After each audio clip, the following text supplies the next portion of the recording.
自从学会了风扇上放一条毛巾之后，我们家再也没有开过空调了，家里边特别的凉爽，而且温度还降了好几度。这个方法真的是太实用了，又省电又凉快。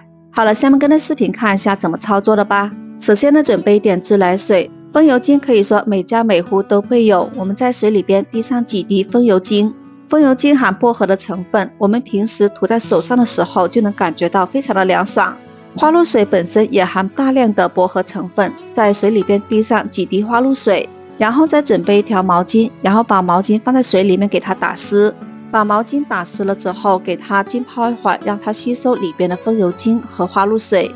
把毛巾浸泡好之后，然后给它捞出来。这里要注意的是，我们把毛巾捞起来之后，一定要给它挤干，但是不要挤得太干，不用挤太干，稍微让毛巾带点湿润度，但是也不要滴水。还真别说，这个时候就能感觉到手上凉凉爽爽的，特别的舒服。把水分挤出来之后，然后再把它折叠好，折叠好之后放在风扇的上面。这样开风扇的话就不会越开越热，而且呢，这样开风扇温度降得特别的快，吹出来的风家里边又特别凉爽，而且呢味道很清香。特别是晚上睡觉的时候，用这个方法就觉得很清凉很舒服了，根本就不需要开空调。我用了1个月之后，还真的挺省电的，这个月还少交了1大半的电费。这个方法你一定要试一下。好了，今天的分享就到这了，我们下期见。